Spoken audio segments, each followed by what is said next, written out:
Hello, good morning students. कल देखो अब मैंने आपको स्टार्टिंग में बता दिया था, अपन ने चैप्टर स्टार्ट किया था और उसमें अपन ने प्रोसेस जो है सबसे पहले रिप्रोडक्शन की डेफिनेशन कर ली, फिर क्लोन कर लिया। उसके बाद में अपन ने जितने एसेक्सुअल अलैंगिक जनन है उसको भी स्टडी कर दिया था। ठीक है, अब अलैंगिक जनन में अपन ने जो निम्न वर्ग के हैं, लोअर कैटेगरी के, वही बात हुई थी अपनी। अब अपन हायर कैटेगरी के जो प्लांट्स हैं जिनमें वेजिटेटिव रिप्रोडक्शन होता है, कायिक जिसे जनन बोलते हैं, और ये प्राकृतिक रूप से भी होता है और हम इसे कृत्रिम रूप से भी कर सकते हैं। दोनों काम अपन इसमें कर सकते हैं। तो यहाँ पे सबसे अच्छी बात यह है कि इस प्रोसेस से हमारा प्रोडक्शन हमें बहुत अच्छा मिलता है और हम जैसे कहते हैं ना डिजायर्ड कैरेक्टर, यानी कि हम ऐसे अच्छे वांछित लक्षणों से जो है प्रोडक्शन भी बढ़ा सकते हैं और अच्छी क्वालिटी का। तो ये जो है प्लांट्स के लिए बहुत इम्पोर्टेंट है और इसमें क्योंकि नेचुरल रूप से, प्राकृतिक रूप से, तो हम इसका उपयोग कर सकते हैं। अब यहाँ पे देखो, सबसे पहले तो हमें दो चीज याद रखनी पड़ेगी।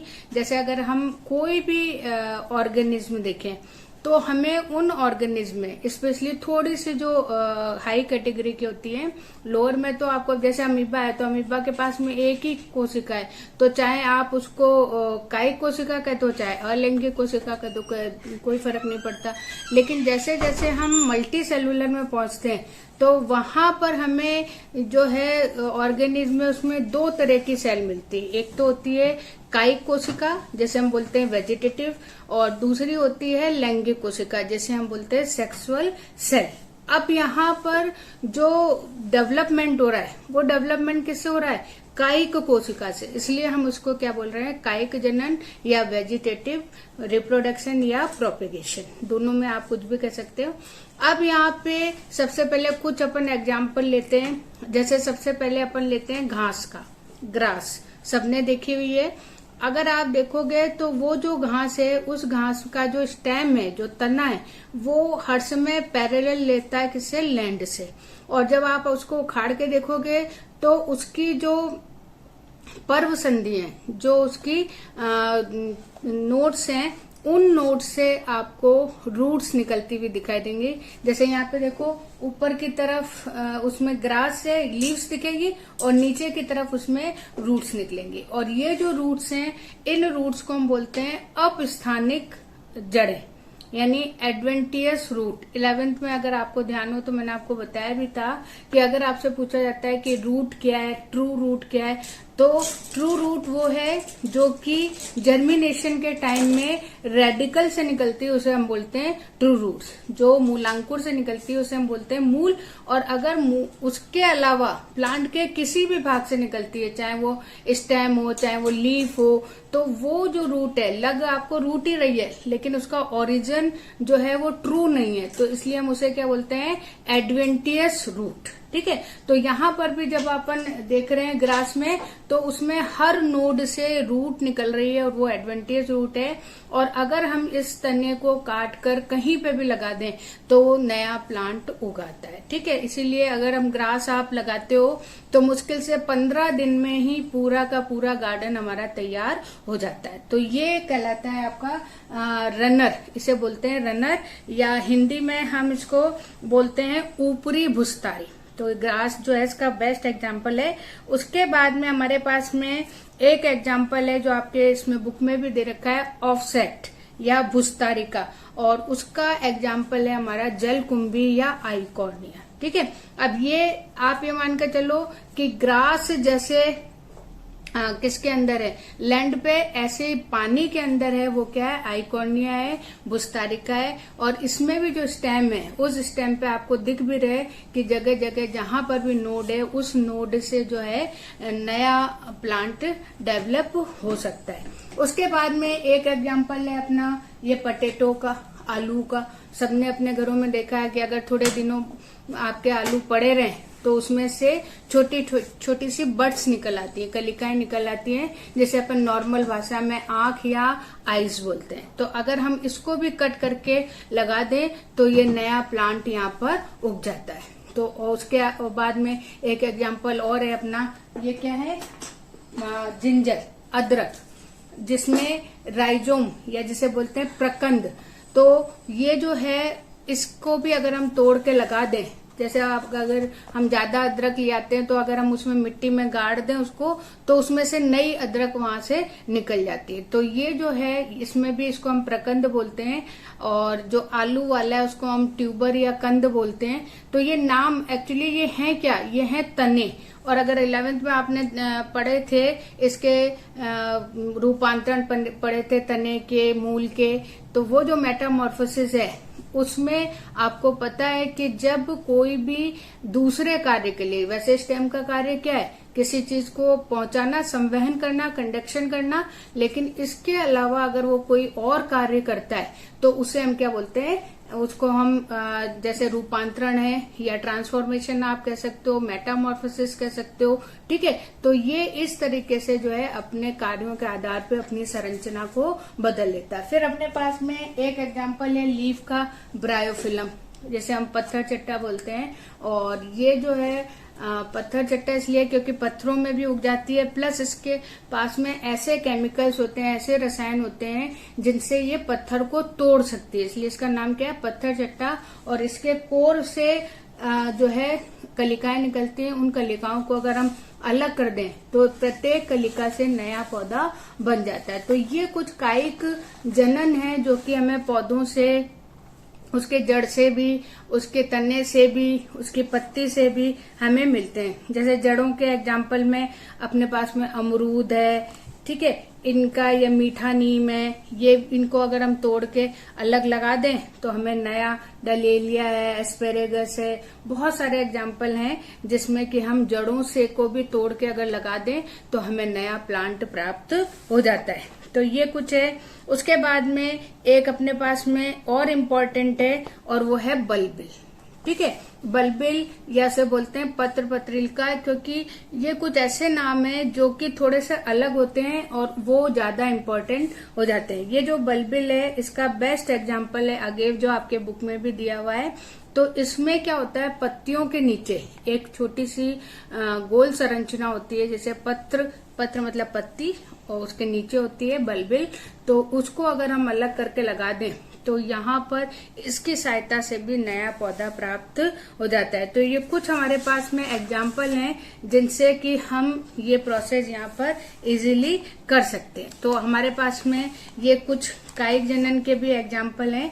उसके बाद में फिर अपन थोड़ा सा लैंगिक जनन स्टार्ट करते हैं। लैंगिक जनन यानी सेक्सुअल रिप्रोडक्शन। और यहाँ पर आने पर आपको फिर डिफरेंस समझ आ जाएगा कि अभी तक हमें किसकी आवश्यकता थी, केवल एक ही पेरेंट की आवश्यकता थी, लेकिन अब यहाँ पर 2 जनों की आवश्यकता होगी और उसमें हम उसको डिफाइन भी करेंगे, एक नर यानी मेल और एक फीमेल यानी कि मादा। और इनमें एक विशेष प्रकार का विभाजन होता है, डिवीजन होता है, जिसे हम अर्धसूत्री विभाजन या मियोसिस डिवीजन कहते हैं। और इन्हीं की सहायता से एक विशेष प्रकार की कोशिका बनती है जिसे हम बोलते हैं युग्मक। नर से बनता है मेल गैमेट और फीमेल से बनता है फीमेल गैमेट। ये दोनों गैमेट जो हैं वो अगर हम जनक कोशिका देखें, पेरेंटल कोशिका देखें, तो उसमें हमारे पास में क्रोमोसोम्स के नंबर क्या हो जाते हैं, आधे हो जाते हैं। और जब ये दोनों मेल और फीमेल मिलते हैं तो ये एक नई जीव बनाते हैं जिसमें कि आधे आधे होके पूरी वही संख्या प्राप्त हो जाती है जो कि जनक की होती है। तो यहाँ पर सबसे ज्यादा इम्पोर्टेंट यही है। फिर उसके बाद में अगर हम देखें तो कोई भी जो थोड़ा सा क्या कहोगे मैच्योर या उच्च वर्ग का है, उसमें क्रिया आपको बहुत अच्छी तरीके से दिखाई देती है। और उसमें जैसे अगर अपन देखें तो जैसे हम अपने ह्यूमन का भी देख लें तो कोई भी जो उच्च वर्ग का है, चाहे हम किसी पेड़ को ले लें, तो उनमें लैंगिक क्रिया के लिए 3 अवस्थाएं होनी जरूरी है। और हमने इसीलिए इस क्रिया के लिए उसके जीवन काल को 2 भागों में बांट दिया। एक तो हमने उसको डिवाइड किया है किसमें,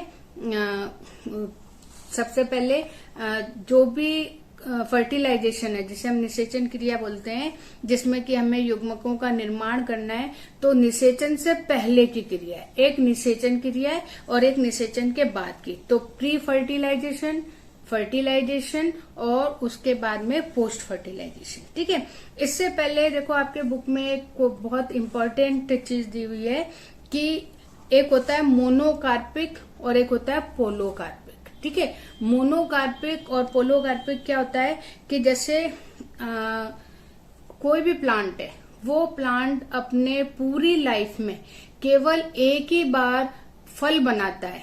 ठीक है, तो यह एक ही बार फर्टिलाइजेशन करता है, तो उस प्रोसेस को हम बोलते हैं मोनोकार्पिक। ठीक है, अब इसका हिंदी बड़ा टिपिकल वर्ड है सकृत फली, लेकिन आपको इतनी जरूरत नहीं, इतना आप कर सकते हो। मोनोकार्पिक यानी एक ही बार उसके जीवन में पुष्पन क्रिया होती है, फ्लावरिंग प्रोसेस होती है, तो उसे हम बोलते हैं मोनोकार्पिक।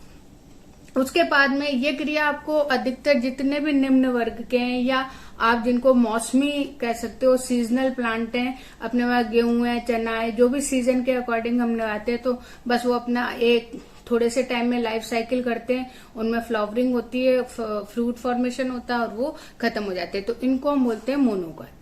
और दूसरा आता है पॉलीकार्पिक, और अपोजिट हो गया कि इनकी लाइफ में एक से ज्यादा बार फ्लावरिंग या पुष्पन क्रिया होगी। ठीक है, ये तो हो गई डेफिनेशन, लेकिन आपके एनसीईआरटी में एक बहुत बेस्ट एग्जाम्पल दिया हुआ है कि अभी मैंने आपसे कहा मोनोकार्पिक है तो वो सीजनल प्लांट होगा, एक साल में अपनी पूरी लाइफ खत्म कर देगा। ठीक है, लेकिन कुछ हमारे पास में ऐसे अपवाद भी हैं, ऐसे एक्सेप्शन भी हैं जो कि बहुवर्षीय यानी पेरेनियल होते हुए भी अपनी जीवन में केवल एक ही बार जो है पुष्पन क्रिया करते हैं, और उसमें बेस्ट एग्जांपल है बांस, बैम्बू। ठीक है, जो कि 50 से 60 वर्ष का होता है और उसमें केवल एक ही बार पुष्पन क्रिया होती है और उसके बाद में इसका लाइफ खत्म हो जाता है। तो ये अपवाद है, मोनोकार्पिक है, लेकिन पेरेनियल प्लांट है। और एक और आपके इसमें एग्जाम्पल दिया हुआ है, वो है नील कुरंजी। ये जो साउथ वगैरह केरल वगैरह है वहां पे ये प्लांट उगता है, और इसका अगर अपन बॉटनिकल नेम देखें तो ये है आपका स्ट्रोबेलेंथस। ठीक है, कुल्थियाना ये इसका बॉटनिकल नेम है, और इसमें 12 वर्ष में जो है फ्लावरिंग क्रिया होती है। ठीक है, और हर 12 वर्ष में होती है, तो ये 2006, फिर 12 वर्ष आप 2018, इस तरीके से जो है कई बार ये क्वेश्चन भी आया था कि केरल में 2006 में क्यों बाहर के पर्यटक या लोग बाग उस देखने गए थे, तो उसमें बेस्ट एग्जांपल यही था कि इस समय जो है उनकी पहाड़, और ये जो फ्लावर है बहुत सुंदर होता है, पर्पल कलर का होता है, तो पूरे के पूरे जो पहाड़ थे उनपे बिल्कुल बैगनी कलर के, पर्पल कलर के फ्लावर्स जो हैं वो पूरे के पूरे खिल गए थे, तो पूरे जो हिल रीजन था वो पर्पल कलर का दिखाई दे रहा था, तो इसलिए जो है वहां पर लोग बाग गए थे। ठीक है, उसके अलावा एक और एग्जाम्पल है अपने, अगर आपने एक नाम सुना होगा, कल्प वृक्ष। ठीक है, ये जो कल्प वृक्ष है, इस कल्प वृक्ष में भी कुछ 10-12 साल बाद जो है फ्लावरिंग होती है, और इसमें भी ये जो है इसी तरीके के फ्लावर्स आते हैं। और अगर अपन राजस्थान की बात करते हैं तो अजमेर के आगे मांगलियावास एक जगह है, वहां पर ये प्लांट है, और वहां पर भी जब फ्लावरिंग होती है तो उस समय बहुत बड़ा मेला वहां पर भरता है। तो ये जो है मोनोकार्पिक के कुछ अपवाद हैं, जिसमें बैम्बू हो गया, स्ट्रोबेलेंथस हो गया, अपना कल्प वृक्ष हो गया, जो कि बहुवर्षीय होने के बाद भी इसमें सीजनल फ्लावरिंग नहीं होती है। 10 से 12 साल लगते हैं इसकी फ्लावरिंग के लिए, इसलिए हम इसको किसमें लेते हैं, मोनोकार्पिक में। ठीक है, और बहुवर्षीय में तो आपको पता ही है कि जैसे आम है या जितने भी फ्रूट्स प्लांट हैं वो सब जो है सीजन के अकॉर्डिंग उनमें हर साल फ्लावरिंग होती है, हर साल फ्रूट बनते हैं, तो ये आपके किसमें आते हैं, पॉलीकार्पिक में। तो ये थोड़ा सा आप इसको ढंग से कर लेना। उसके बाद में अभी मैंने आपको पहले बताया था कि 3 चीजें यहाँ पे, कि पहले फर्टिलाइजेशन से पहले, फर्टिलाइजेशन और फर्टिलाइजेशन के बाद। तो फर्टिलाइजेशन जो है, जो अपना प्री फर्टिलाइजेशन प्रोसेस है, इस प्री फर्टिलाइजेशन को भी 2 में डिवाइड किया हुआ है। एक तो है युग्मक जनन, जिसको हम बोलते हैं गैमेटोजेनेसिस, और दूसरा है युग्मक स्थानांतरण यानी कि गैमेट ट्रांसफर। तो अब सबसे पहले अपने पास में आता है युग्मक जनन। हालांकि ये जो चीजें अपन आगे डिटेल में ज्यादा पढ़ेंगे, अभी अपने को केवल थोड़ा सा इसमें पढ़ना है। तो युग्मक जनन ठीक है। गैमेटोजेनेसिस यानी युग्मकों का बनना। कई बार आता है, कई बार बच्चे कंफ्यूज कर जाते हैं। इसमें कहती हूँ कि शब्दों को आप थोड़ा सा हिंदी में कर लो। तो युग्मक जनन होता है तो युग्मकों का जनन करके कर देते हैं। यहाँ जनन से वर्ड है निर्माण होना। तो जब मेल और फीमेल, नर और मादा युग्मक बनते हैं तो उस क्रिया को हम क्या बोलते हैं, युग्मक जनन या गैमेटोजेनेसिस। फॉर्मेशन ऑफ गैमेट्स बहुत सिंपल सा है, युग्मकों का निर्माण या formation of gametes is called gametogenesis. Normal सा है यहाँ पे। अब यहाँ पे जो ये युग्मक बनते हैं, ये जो युग्मक हैं, ये युग्मक अलग अलग तरीके के होते हैं, ठीक है। जैसे ये 11th में भी आपका आया था कि जब युग्मक दोनों एक जैसे हो, जैसे एल्गी है तो एल्गी में मेल और फीमेल गैमेट बनेगा तो वो दोनों एक जैसे, आप पहचान नहीं सकते हो कि ये मेल है कि फीमेल है। वो मैं आपको डायग्राम भी यहाँ बता रही हूँ। तो जब दोनों सेम होते हैं तो इसे हम बोलते हैं समयुग्मकी यानी आइसोगैमेट, ठीक है। दूसरा क्या होता है, और एक होता है एन आइसोगैमस। यहाँ पर क्या होगा कि मेल और फीमेल गैमेट थोड़े से अलग होंगे तो उसे हम बोलते हैं एन आइसोगेमी, क्योंकि यहाँ पे आकार अलग हो सकता है, मतलब स्ट्रक्चर सेम होगी लेकिन आकार अलग होगा, या फिर ये मान के चलो कि उनकी क्रिया या व्यवहार है वो अलग होगा तो उसे हम बोलते हैं एन आइसोगेमस। फिर एक आता है ऊगेमस, ठीक है, विषम युग्मकी। तो विषम युग्मकी में क्या होगा कि जैसे अपने पास में बेस्ट एग्जांपल है कि ह्यूमन। तो ह्यूमन में जो फीमेल गैमेट है वो तो है एग, और जो मेल गैमेट है वो है स्पर्म, अंडा और शुक्राणु। तो अगर हम संरचना से देखें या उत्पत्ति के आधार पर देखें या इनकी क्रियाओं के आधार पर देखें तो बिल्कुल डिफरेंट है। तो ऐसे को हम क्या बोलते हैं, हीट्रोगेमस भी कह सकते हो, ऊगेमस भी कह सकते हो। तो ये आपको कहाँ मिलेंगे, ये मिलेंगे आपको उच्च वर्ग में। तो इस तरीके से जो है हमने इसको अलग अलग डिवाइड किया। फिर यहाँ पे देखो कुछ चीजें हैं जो थोड़ी सी अपने को ध्यान में रखनी चाहिए कि हमारे पास में अक्सर आता है एक लिंगी, द्विलिंगी या यूनिसेक्सुअल या बाइसेक्सुअल। तो ये भी थोड़ा आपको ध्यान रखना पड़ेगा कि उच्च वर्ग में अगर आप एनिमल्स की बात करें, जंतुओं की बात करें तो सारे के सारे कैसे होते हैं, यूनिसेक्सुअल अधिकतर आप देखो। और अगर हम प्लांट की हायर की बात करें तो जैसे आम, अमरूद, ये सारे हैं, ये भी आपको क्या मिलेंगे, बाइसेक्सुअल। लेकिन कुछ अपने पास में प्लांट्स ऐसे भी होते हैं जो होते हैं यूनिसेक्सुअल। उसका बेस्ट एग्जाम्पल है अपने पास में पपीता, पपैया। तो उसमें आपको मेल प्लांट अलग मिलेगा, फीमेल प्लांट अलग मिलेगा। उसी तरीके से अगर अपन फ्लावर के अकॉर्डिंग, तो ये थोड़ी सी अलग अलग चीजें हैं तो ये अपन डिस्कस करेंगे आगे।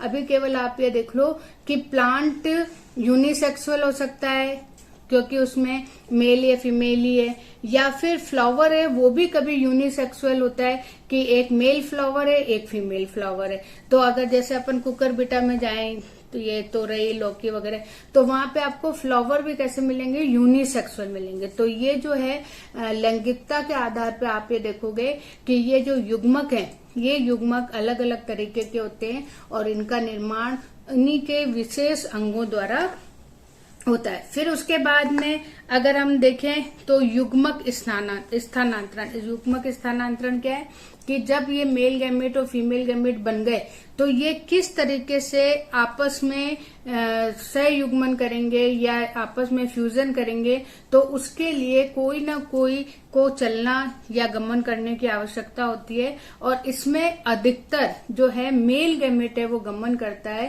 क्योंकि उसकी संरचना ऐसी होती है जिसके कारण वो आसानी से फीमेल गैमेट तक आ सकता है। तो चाहे आप निम्न वर्ग ले लो चाहे उच्च वर्ग ले लो, वहां पर सभी जगह आपको जो मेल गैमेट है वो उसमें ऐसी संरचनाएं होंगी जिनकी सहायता से ये आसानी से मेल फीमेल तक जा सकता है। और इसी को अपन अगर प्लांट में कहते हैं तो प्लांट में हम क्या बोलते हैं, पॉलिनेशन, परागण क्रिया, जिसमें कि जो परागकण या पोलन ग्रेन है वो फीमेल की जायांग या आप कह सकते हो वर्तिकाग्र पर या स्टिग्मा तक पहुंचता है। तो ये क्रिया क्या कहलाती है, युग्मक स्थानांतरण।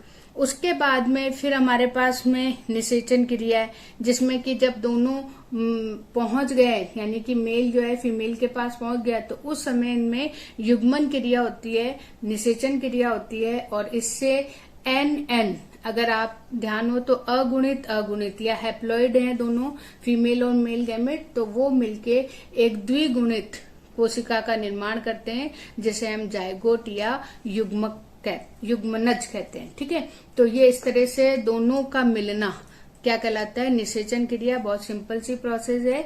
दोनों का अगर आपसे पूछा जाए तो fusion between male and female gamete, तो उससे जो जायगोट बनेगा और वही जायगोट आगे जाके वृद्धि करेगा। तो यहाँ पे पहले अपने पास में प्री फर्टिलाइजेशन में हमने युग्मकों का निर्माण किया, निषेचन में फिर उसी का जो सेकंड स्टेप है उसमें जो है दोनों या एक जो है मूव करके पहुंच गया, तो ये युग्मक स्थानांतरण हो गया। फिर निषेचन क्रिया हो गई, दोनों का फ्यूजन हो गया।